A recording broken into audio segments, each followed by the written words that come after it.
नमस्कार दोस्तों। आज पहली बार इंडिया गठबंधन की तरफ से राहुल गांधी और अखिलेश यादव की गाजियाबाद में मीटिंग होती है और उस मीटिंग में कैसे दोनों नेता यूपी को लेके कुछ सवालों के जवाब देते नजर आते हैं। तो आइए समझते हैं कि दरअसल पत्रकारों द्वारा क्या सवाल पूछे जाते हैं और उनका क्या मकसद होता है। आने वाले समय में वो जनता को संदेश क्या देना चाहते हैं। दरअसल डॉली शर्मा जो कांग्रेस की तरफ से गाजियाबाद से कैंडिडेट है, उनके लिए ये दोनों नेता वोट मांगने वाले हैं। और मैं आज आपको बता दूं कि कैसे पहले चरण का जो चुनाव प्रचार है आज वो समाप्त हो गया है। और ऐसे में जब मीडिया की तरफ से सवाल किया गया तो उन्होंने, राहुल गांधी ने सबसे पहले सवाल में ये जवाब दिया था कि कैसे प्रधानमंत्री ने अभी कुछ पिछले दिनों जैसे एएनआई को इंटरव्यू दिया, उनका इंटरव्यू उसमें इलेक्टोरल बॉन्ड को कैसे उन्होंने ये बताया कि दरअसल इलेक्टोरल बॉन्ड कैसे ट्रांसपेरेंसी का सवाल था, ट्रांसपेरेंसी के लिए था, ये पॉलिटिकल पार्टियों के लिए था। लेकिन राहुल गांधी ने इसे फ्लॉप शो बताते हुए नकार दिया। उन्होंने कहा कि अगर ये ट्रांसपेरेंसी के लिए था तो सुप्रीम कोर्ट ने इसको निरस्त क्यों किया, सुप्रीम कोर्ट ने इसको एज अ फ्रॉड क्यों किया। और राहुल गांधी ने यह भी कहा कि दरअसल इलेक्टोरल बॉन्ड दुनिया का सबसे बड़ा एक्सटॉर्शन है, दुनिया का सबसे बड़ा घोटाला है। दूसरे सवाल में कैसे पत्रकार अखिलेश यादव से पूछते नजर आते हैं कि दरअसल परिवारवाद का मुद्दा बीजेपी बहुत उठाती है, बढ़ चढ़ के उठाती है, ऐसे में आपका क्या कहना है। तो अखिलेश यादव ने यह बोला कि कैसे बीजेपी अगर परिवारवाद का मुद्दा उठाती है तो किसी परिवार वाले को टिकट न दे और किसी परिवार वाले से वोट न मांगने जाए। एक तरफ बीजेपी जहां इस देश में 80 करोड़ लोगों को राशन खिलाती है, उनको एक तरफ से अपाहिज बना रही है, उनको नौकरी देने के नाम पे उनको ठग रही है। ऐसे में बीजेपी किसी भी हाल में यह सवाल करने के लायक नहीं है। दूसरी तरफ राहुल गांधी ने कैसे बताया कि दरअसल हमारी जो लड़ाई है वो विचारधारा की लड़ाई है, वो एक ऐसे विचारधारा की लड़ाई है कि एक तरफ जहां आरएसएस की सोच है, दूसरी तरफ आरएसएस या फिर बीजेपी जहां पे संविधान हो या लोकतंत्र हो, इस सिस्टम को खत्म करना चाहती है, वहीं हम उस सिस्टम को बचाने के लिए, देश को बचाने के लिए, इस देश के लोकतंत्र को बचाने के लिए हम साथ आए हैं और आने वाले समय में हम जनता के बीच जाके वोट मांगेंगे। राहुल गांधी ने अपने प्रेस कॉन्फ्रेंस में यह भी बोला कि कैसे हमारी लड़ाई देश के उन लोगों के लिए है जो बेरोजगारी की बात करते हैं, देश के उन लोगों के लिए है जो कास्ट सेंसस की बात करते हैं, महंगाई की बात करते हैं, भागीदारी की बात करते हैं। दरअसल हम उनमें से लोगों के हैं, लेकिन एक तरफ बीजेपी सिर्फ धर्म की बात करती है, बांटने की बात करती है, लड़ाने की बात करती है। हमारी लड़ाई इससे कहीं अलग है।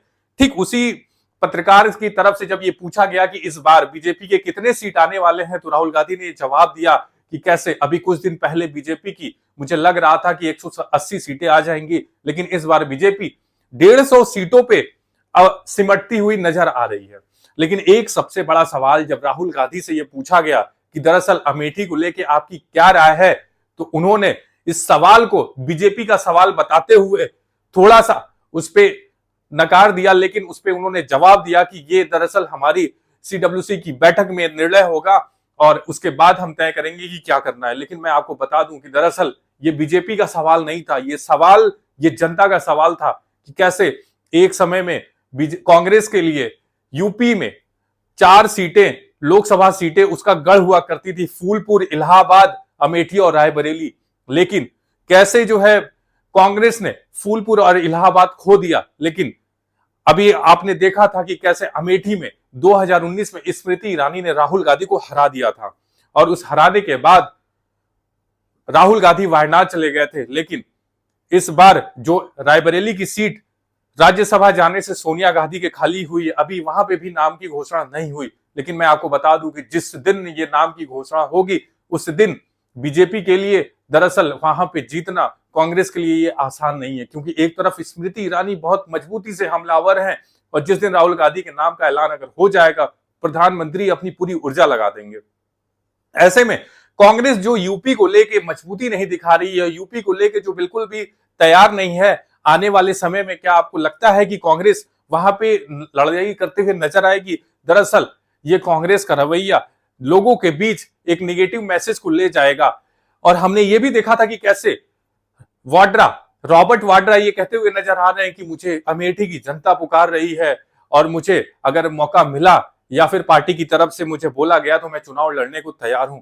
मैं आपको बता दूं कि ये वही रॉबर्ट वाड्रा है कि कैसे बीजेपी ने इन पे कोई केस नहीं किया और कैसे रॉबर्ट वाड्रा इलेक्टोरल बॉन्ड की तरफ से 160 करोड़ बीजेपी को दे देते हैं और इनका डीएलएफ का जो केस होता है वो बंद कर दिया जाता है, इनको क्लीन चिट मिल जाती है और इन पे कोई भी केस नहीं होता है। दरअसल इसको लेके कांग्रेस की यूपी में बिल्कुल भी मजबूती नहीं दिख रही है और आने वाले समय में अगर ऐसा ही चलता रहा तो यूपी के लिए कांग्रेस का बिल्कुल भी जनाधार नहीं रह जाएगा। कहीं ऐसा ना हो यूपी सिर्फ दक्षिण पे ही फोकस करती रह जाए और यूपी उसके हाथ से पूरी तरीके से निकल जाए।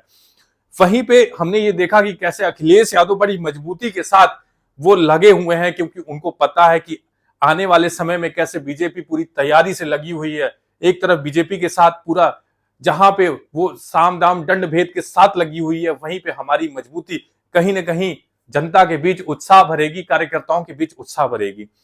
आने वाले समय में क्या होगा ये देखने की बात होगी। हमारे चैनल को लाइक और सब्सक्राइब करिए। बहुत बहुत धन्यवाद।